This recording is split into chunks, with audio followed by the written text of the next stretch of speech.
देख रहे हैं मेरा यूट्यूब चैनल मैथमेटिकल हसनजेब 9183 जो मैंने यहाँ पर मेंशन भी किया हुआ है।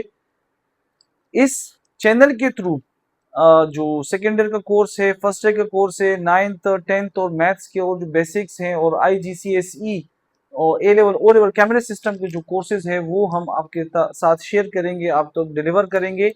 तो आज जैसे आप देख रहे हैं व्हाइट बोर्ड पे क्वेश्चन नंबर 1 लिखा हुआ exercise 2.3 KP text book board का पार्ट नंबर 2 है बुक और बुक पेज है 56। आज हम इस क्वेश्चन को सॉल्व करेंगे, 1 बाय 1 सॉल्व करेंगे। SLO बेस जो क्वेश्चंस और पेपर बनते हैं कंसेप्चुअल, उसको भी हम यहाँ पर क्या करेंगे, स्टडी करेंगे, समझने की कोशिश करेंगे। स्टूडेंट बड़े डरे हुए होते हैं क्लस्टर सिस्टम से, SLO बेस से, इसमें कोई भी मुश्किल नहीं है। आपने सिर्फ क्या करना है, इनके बेसिक्स तो समझना है, जो क्वेश्चन के जो स्टेप्स है उस स्टेप्स को समझना है, मेथड को समझना है, सीखना है। बाकी जो वैल्यू वो चेंज करे कोई इशू नहीं है। SLO में क्या होता है कि वो वैल्यूज को चेंज कर देते हैं, बाकी पैटर्न वही होता है, सोल्यूशन के तरीके कार भी वही होगा, कोई मुश्किल और कोई भी इसमें घबराने वाली बात नहीं है। ठीक, तो इस क्वेश्चन को सॉल्व करने से पहले हम क्या करते हैं कि हम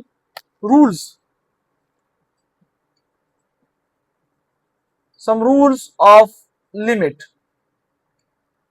ठीक, इससे पहले हमने लेक्चर में लिमिट ऑफ अ फंक्शन, इसकी तमाम डिस्क्रिप्शन, तमाम डिटेल डिस्कस कर ली है। ठीक, आज हम डिस्कस करेंगे कि question limit of the function के जो क्वेश्चन है, उस क्वेश्चन को कैसे सॉल्व करेंगे। ठीक, लिमिट के कैसे अप्लाई करेंगे। तो यहां पर आपके पास फर्स्ट रूल आता है सम और डिफरेंस रूल। सम और डिफरेंस रूल क्या है कि let f of x and g of x any to function और limit x approaches to a है। क्लियर, तो इसको देखिए यहां पर limit x approaches to a, f of x plus हो या माइनस हो, g of x, सो क्या होगा, तो आपके पास ये लिमिट दोनों पे अप्लाई होगा। Limit x approaches to a, f of x plus minus limit x approaches to a, यानी इसको पढ़ने का तरीका वैसे क्या है, जो हम कहते हैं limit f of x as x approaches to a plus minus limit g of x as x approaches to a। ये आपके पास फर्स्ट हुआ। सेकंड आपके पास क्या है, उसको हम कहते हैं प्रोडक्ट रूल। प्रोडक्ट रूल में जाहिर बात है एनी टू फंक्शन क्या होंगे, प्रोडक्ट में होंगे। f of x into g of x as x approaches to a, सो क्या होगा आपके पास limit f of x as x approaches to a, फिर इनटू मल्टीप्लीकेशन है कि limit g of s x is x approaches to a, that is the product rule. ठीक, ये तमाम तो रूल्स इसमें यूज होंगे। अच्छा, फिर इसके बाद आता है कोशेंट रूल। इसको बुक में थ्योरम भी कहा गया है, रूल्स भी कहते हैं, इंपॉर्टेंट रूल्स भी कहते हैं इसको।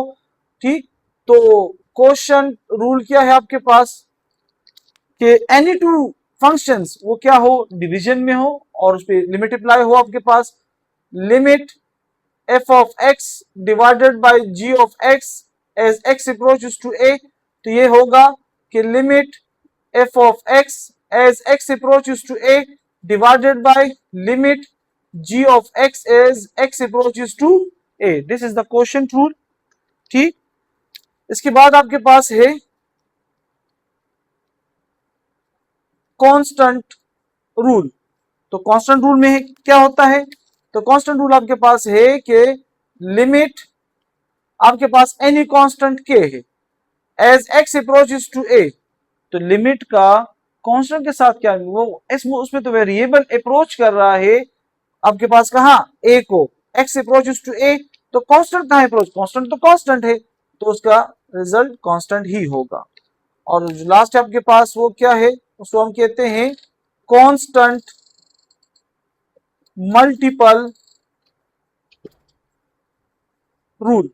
ठीक है जी, तो कांस्टेंट मल्टीपल रूल क्या है कि limit k into f of x, any constant with multiplication with function as x approaches to a is equal to, तो इसको आप बाहर कर देते हैं k into limit f of x as x approaches to ए। और लास्ट वन आपके पास है पावर रूल। ये तमाम रूल्स जब तक आप नहीं समझेंगे तो इस क्वेश्चन को आप सॉल्व नहीं कर सकते। तो क्वेश्चन को सॉल्व करने के लिए, हर एक काम करने के लिए आपको उसके रूल्स को समझना है। तो limit f of x whole power n any power as x approaches to a, इसका मतलब आपके पास क्या है कि आपके पास ये जो पावर, पहले आप पावर यूज नहीं करेंगे, पावर एक्सपोनेंट को जो है वो नहीं लेंगे, पहले आप लिमिट लेंगे। तो कैसे कि limit f of x as x approaches to a, और लिमिट लेने के बाद उसका पावर लेंगे। ठीक। एक और इंपॉर्टेंट रिजल्ट है जिसको सैंडविच थ्योरम के थ्रू हमने प्रूव भी किया और डिस्कस भी किया। ठीक। मैं वैसे ही आपको रिकॉल करवाता चलूं। We take a unit circle. Unit circle कौन सा होता है जिसके रेडियस आपके पास क्या हो, 1, यहां पर 1, यहां पर -1 और 1 और यहां पर -1। This is called unit circle. We take any point in that circle और उस पॉइंट को कनेक्ट करते हैं ओरिजिन के साथ, तो यहां पर, और उस पॉइंट से परपेंडिकुलरली ड्रा करते हैं एक्स एक्सिस पर, तो यहां पर एक राइट एंगल ट्राइंगल बनता है। क्लियर। तो जब इसको हम सॉल्व करते हैं, यहां पर हमारे पास लिमिट लेते हैं कि limit sine x divided by x as theta approaches to, या साइन थीटा यहां पे ले लें, sine theta divided by theta, आप एक्स भी लिख सकते हैं, थीटा अप्रोचेस टू 0। तो ये जो रिजल्ट हमें देता है इसके क्या है, इज इक्वल टू 1। ये हमेशा 1 की इक्वल होगा। या इस तरह भी हो सकता है कि sine x divided by x as x approaches to 0, तब भी 1। आपके पास लिमिट कोई भी आपके पास और वैल्यू हो सकती है, तो तब भी आपके पास, तो इसको सैंडविच थ्योरम कहते हैं, इसको भी हम यूज करेंगे यहां पर। ठीक। अब आते हैं क्वेश्चंस की तरफ। वन बाय वन एक एक क्वेश्चन सॉल्व करेंगे, जो कि आपके लिए जो सोल्यूशन है वो उससे आपसे आसानी समझ सकेंगे। तो पहला पार्ट है सोल्यूशन ऑफ पार्ट ए। देखिए यहां पर गिवन क्या है आपके पास, गिवन है कि limit 3/x plus 1/x-5 as x approaches to 4। Clear. इन रूल्स को देखते हुए आप इसको सॉल्व करते हैं। इक्वल का निशान जरूर लगाया करें। आज भी स्टूडेंट ने पूछा कि सर इक्वल क्यों लगाते, क्योंकि जो नेक्स्ट स्टेप आ रहा है वो पहले वाले स्टेप का इक्वल होता है, वो इंटर कन्वर्टेबल है, वापस वो फर्स्ट स्टेप में कन्वर्ट हो सकता है, उससे वापस ये आप आ रहा है, मतलब ये नेक्स्ट स्टेप जो आ रहा है पहले वाले स्टेप से ही निकल के आ रहा है, तो ये इस वजह से इक्वल है। इक्वल निशान पेपर के लिए जरूरी है, स्टूडेंट भूल जाते हैं, इस पे मार्क्स कटते हैं। तो limit 3/x as x approaches to 4 plus limit 1/x-5 as x approaches to 4। So आपके पास क्या हो जाएगा, कांस्टेंट का लिमिट कांस्टेंट ही रहेगा, वो 3 रहेगा। x का आपके पास क्या है, x अप्रोच कर रहा है 4, तो x को पुट कर देते हैं यहाँ पर 4, हम पुट कर देते हैं लिमिटिंग वैल्यू को, तो यहाँ पर आपके पास 4 प्लस आपके पास 1 डिवाइडेड बाय 1 रहेगा, और यहाँ पर x की जगह 4 minus 5 which is equal to 1/3 plus 1 by -1 minus plus minus minus, तो 1/3 माइनस 1/1 एलसीएम लेते हैं। ज्यादातर बच्चों को एलसीएम का ही नहीं पता होता, सेकेंड ईयर तक पहुंच जाते हैं लेकिन जो बेसिक्स है वो उसे भूल चुके होते हैं। तो एलसीएम डिनोमिनेटर का क्या होता है, प्राइम फैक्टर की मल्टीप्लिकेशन होती है। जब हम प्राइम फैक्टर को प्राइम फैक्टराइज करते हैं उसकी मल्टीप्लिकेशन से हमारे पास आता है, यहाँ पर आपके पास 3 1 जा 3। अब फर्स्ट फ्रैक्शन को 3 के साथ मल्टीप्लाई करते हैं, 3 3 कैंसिल, तो 1 आ जाता है माइनस। क्लियर। इसी तरह आपके पास क्या है, सेकंड फ्रैक्शन को मल्टीप्लाई करते हैं, तो आपके पास क्या है, 1/1 इज इक्वल टू मल्टीप्लाई 3, तो 3 1 जा 3 बन जाता है। तो यहां पर आपके पास क्या बन जाएगा, -2/3। अगर आप क्वेश्चन के स्टार्ट में देखें तो क्वेश्चन के स्टार्ट में क्या लिखा हुआ, इवेल्युएट। इवेल्युएट का मतलब यही है कि आपने एक वैल्यू फाइंड करनी है, इसको सॉल्व करके आपके पास एक वैल्यू आएगी, तो इस वजह से इसको इवेल्युएट कहा गया है, और आपके पास एक वैल्यू आ गई है इस फंक्शन की लिमिट पुट करने से। ठीक। और ये किसके बेस पे, इन तमाम रूल्स के बेस पे। क्लियर। मैं सेकंड पार्ट अभी करवाने वाला हूं। अब देखिए यहां पर हम सेकंड पार्ट करने वाले हैं। तो सेकंड पार्ट क्या है आपके पास, solution B part, solution of B part. तो बी पार्ट क्या है, गिवन आपके पास है कि limit x square plus 3x plus 2 whole square divided by x square plus x plus 2 as x approaches to what, as x approaches to 1। अब सबसे पहले आप क्या करते हैं, पावर से पहले ये पावर रूल जैसे हमने यहां पर कहा हुआ है, लिमिट अप्लाई करेंगे, फिर क्वोशंट रूल अप्लाई होगा, फिर जब ये सॉल्व होगा लिमिट वैल्यू पुट करेंगे, फिर उसके बाद हम उसका पावर लेंगे। तो आते हैं इसको देखिए यहां पर, तो ये limit x square plus 3x plus 2 यहां पर होल स्क्वेयर, ठीक, या इसको रिमूव कर दे, और divided by limit x square plus x plus 2, और यहां पर x अप्रोचेस टू 1 और यहां पर भी x अप्रोचेस टू 1, और यहां पर होल स्क्वायर क्या है, होल स्क्वायर 2। उसके बाद हम आते हैं क्या करते हैं कि लिमिट 1 बाय 1 हर एक वैल्यू के साथ अप्लाई करते हैं। तो यहां पर आपके पास क्या हो जाएगा कि x यहां पर ऐसी जगह 1 पुट करेंगे तो 1 स्क्वायर प्लस 3 इंटू 1, और कांस्टेंट अपनी जगह पर सेम रहेगा 2, और यहां पर आपके पास फिर क्या है कि 1 स्क्वायर और फिर प्लस 1 और प्लस 2, और यहां पर फिर क्या हो जाएगा होल स्क्वायर। क्लियर? तो यहां पर आप देखें इज इक्वल टू 1 का स्क्वायर 1, 3 1 जा 3 plus 2 divided by 1 square plus 1 और फिर प्लस 1 और प्लस 2, यहां पर क्या है whole square, which is equal to आपके पास क्या होगा, ये सब ऐड हो जाते हैं तो ये 6 ये ऐड हो जाएंगे, यहां पर आपके पास 4, तो यहां पर आपके पास 6 स्क्वायर और 4 स्क्वायर, तो यहां पर आपके पास 36 बाय 16, 16 हुआ आपके पास 9, 4 4 जा 16, 9 4 जा, ठीक, 4 9 जा, तो रिजल्ट आपके पास आता है, रिजल्ट क्या आएगा 9 बाय 4, यानी इसकी वैल्यू आपके पास 9 बाय 4, ये इसका सोल्यूशन है आपके पास। ठीक, तो यहां पर आपके पास इसको इवेल्युएट किया हमने, बी पार्ट को इवेल्युएट किया, ये इसका आंसर हो जाता है। अब हम सी और डी और तमाम पार्ट्स को 1 बाय 1 इवेल्युएट करेंगे। इन रूल्स को आपने समझना है, याद रखना है, और सैंडविच थ्योरम को भी याद रखना है। ठीक, तो मैं इसको साफ करता हूं और नेक्स्ट पार्ट की तरफ जाते हैं। जैसे कि आपने देखा पार्ट बी भी हो गया, अब हम पार्ट नंबर सी सॉल्व करेंगे। तो यहां पर देखिए सॉल्यूशन ऑफ पार्ट सी, तो क्या है part C, limit under root x minus 1 divided by x minus 1 as x approaches to 1। अच्छा, अब यहां पर आप क्वेश्चन को देख के ही अपने अंदाजा लगाना है, समझना है, वो क्या है कि अगर हम यहां पर लिमिट वैल्यू जो है एक्स अप्रोच 1 पुट करेंगे तो इससे हमारे पास क्या बनेगा, ये आपके पास अनडिफाइन होगा। कैसे, आप देखें 1 पुट करते हैं under root 1 minus 1 divided by 1 minus 1, तो आपके पास 0 बाय 0 फॉर्म बनता है, मतलब ये अनडिफाइन हो जाता है। ठीक, तो यहां पर अब हम लिमिट डायरेक्ट पुट नहीं करेंगे। जब हम डायरेक्ट लिमिट पुट नहीं करेंगे तो क्या करेंगे, लॉपिटल ने, किसने,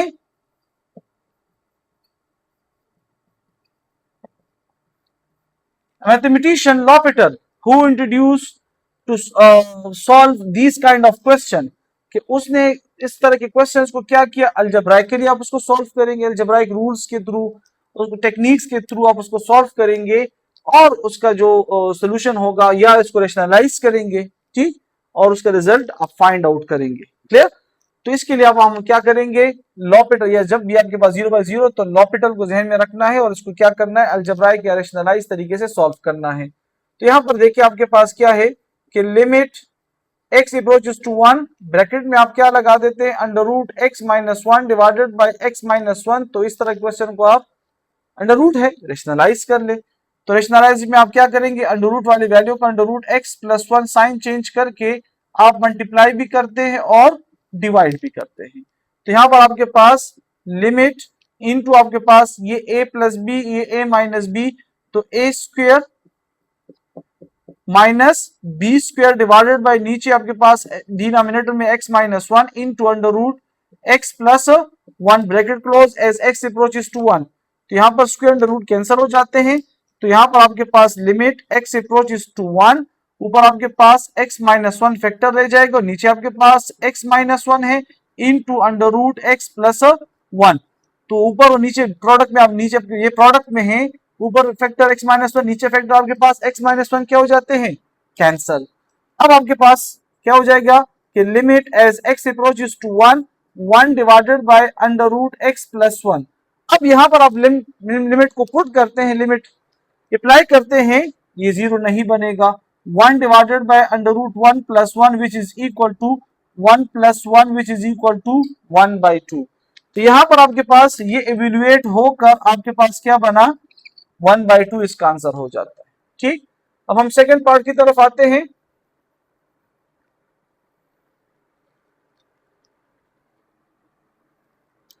पार्ट बी सी भी हो गया, पार्ट डी। अब पार्ट डी को सॉल्व करेंगे, सोल्यूशन ऑफ पार्ट डी। तो क्या है पार्ट डी आपके पास के limit as x approaches to 1 1 over x minus 1 divided by x minus 1। Again यहां पर भी लिमिटिंग वैल्यू पुट करेंगे, एज एक्स अप्रोचेस टू 1, तो क्या बनेगा आपके पास, ये भी 0 बाई 0 वैल्यू फॉर्म बनेगा आपके पास, अनडिफाइंड फॉर्म बनेगा। तो क्या करेंगे, इसको हम अलजेब्राइकली टेक्निक से और जो रूल्स है उससे सॉल्व करेंगे पहले, फिर इसके बाद हम उसको सिंप्लीफाई करेंगे लिमिट के थ्रू। तो यहां पर आपके पास क्या है, is equal to limit as x approaches to 1, यहां पर 1 तो ऊपर एलसीएम ले लेते हैं, एलसीएम एक्स आ जाता है 1 minus x divided by x minus 1। आप limit as x approaches to 1, अब नीचे वाली वैल्यू को देखें, ये x माइनस 1, अगर ऊपर वाले वैल्यू से माइनस कॉमन ले लें तो ये भी x माइनस 1 बन जाएगी, नीचे x है डिवाइडेड बाय x माइनस 1, तो ये कैंसिल हो जाते हैं और इस तरह आपके पास limit as x approaches to 1 minus 1 over x रह जाएगा। अब आपके पास ये सिंप्लीफाई हो गया है। अब लिमिट की वैल्यू पुट कर देते हैं, तो 1 over minus 1 over 1 which is equal to minus 1, this is your value of this question. ठीक, अब हम आते हैं पार्ट नंबर ई की तरफ। ये देखिए, पार्ट ए भी हो गया, बी भी हो गया, सी भी हो गया, D. Solution of part E, part E के सॉल्यूशन देखिए यहां पर। ठीक है जी, तो पार्ट ई आपके पास क्या है कि limit as x approaches to 0 1 minus sine x divided by cos square x. इस क्वेश्चन के लिए ये आपको याद होनी चाहिए कि साइन 0 इज इक्वल टू 0 और cos 0 is equal to 1। Clear, इसके दो तरीके हैं, या तो आप कॉस स्क्वायर एक्स की जगह 1 माइनस साइन स्क्वायर पुट कर दे, उससे सॉल्व करें, या आप इसको इसी तरह सॉल्व करें। तो ये आपके पास क्या है, limit as x approaches to 0 1 minus sine x, limit apply कर देते हैं divided by cos square x, तो क्या हो जाएगा 1 माइनस साइन 0 डिवाइडेड बाय आपके पास कॉस स्क्वायर कॉस 0 और होल स्क्वायर हो जाएगा। सही, तो इसके बाद आप आते हैं किसकी तरफ कि 1 minus 0 sine 0 is equal to 0 cos 0 is equal to 1 1 square which is equal to 1 by 1 which is equal to 1, and that is your answer of that question. Part E भी सॉल्व हो गया। अब हम बाकी पार्ट की तरफ आते हैं, तो पहले इसको जरा साफ कर देते हैं। देखिए,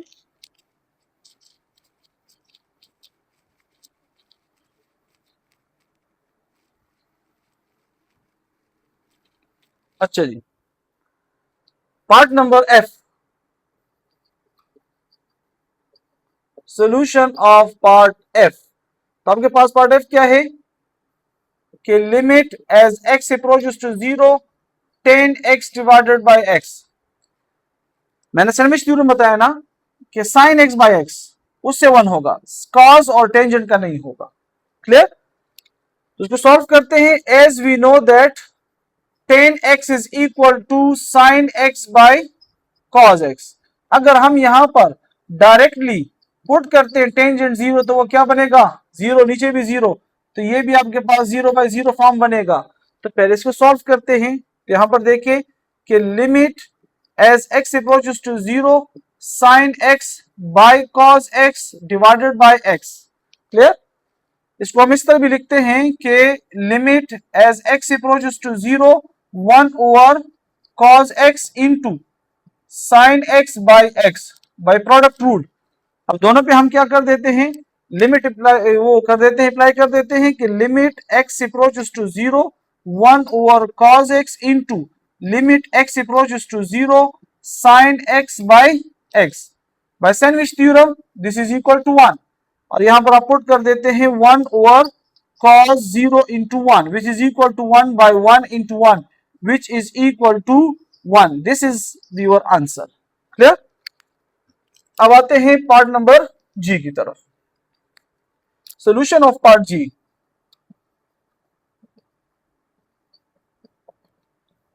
क्या है पार्ट जी आपके पास? Limit S x approaches to 0 सीकंट x -1 divided by x सीकंट x है आपके पास. क्लियर? सीकंट किसका रेसिप्रोकल है? किसी को याद है? याद रखा करें. Secant is the reciprocal. Secant x is equal to 1 over cos x. cos का रेसिप्रोकल है आपके पास. ठीक. अगर आपके पास cos 0 1 के बराबर है तो ये भी याद रखें कि सीकंट 0 भी 1 होगा. 1 by 1 से 1 ही आता है आपके पास. तो यहां पर इसको सॉल्व करते हैं कि limit as x approaches to 0 यहां पर क्या बनेगा 1 over cos x -1 divided by x into 1 over cos x. Clear?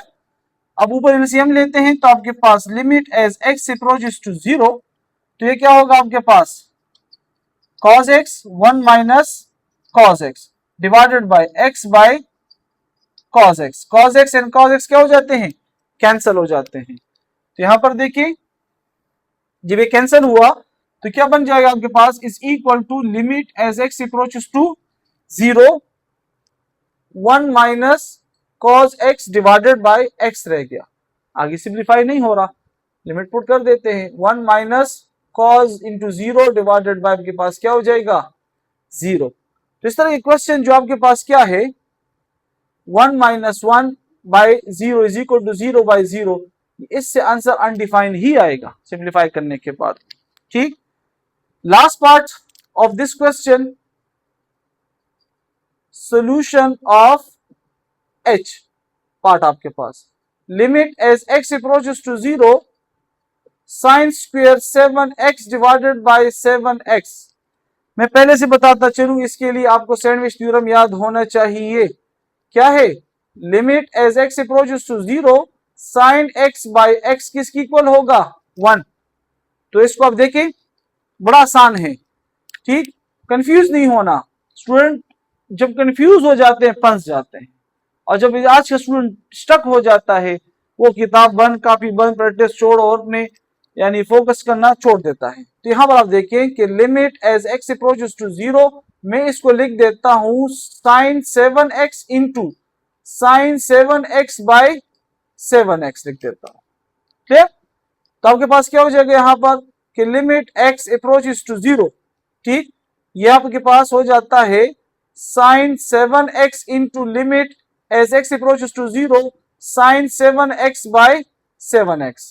तो हम लिमिट वैल्यू पुट करते हैं साइन इंटू आपके पास 7 इंटू 0 इंटू आपके पास ये किसकी इक्वल होगा 1. ठीक. इसके लिए हम क्या करते हैं 7 को मल्टीप्लाई डिवाइड भी करते हैं तब भी आपके पास ये रिजल्ट 1 ही आएगा. यहां से 1 यहां से 0 इंटू 1 तो आपके पास रिजल्ट क्या हो जाएगा 0. This is your answer for this question. तो देखा आप लोगों ने कि हमने question number 1 exercise 2.3 second year intermediate part 2 का जो है फर्स्ट क्वेश्चन सॉल्व किए उसके तमाम पार्ट सॉल्व किए और तमाम जो रूल्स हैं वो इस पे अप्लाई किए जो हमने स्टडी किए. उम्मीद है आपको समझ आ गए होंगे. अब इस तरह के क्वेश्चंस का मेथड समझना है रूल्स को समझना है फिर आपके लिए कोई मुश्किल नहीं होगी. और प्रैक्टिस करते रहें और हमारे चैनल को सब्सक्राइब भी करें कि आपको आसान से आसान तरीके से हम मैथ्स को समझाने में हमें भी और आपको भी हेल्प मिल सके. Thank you.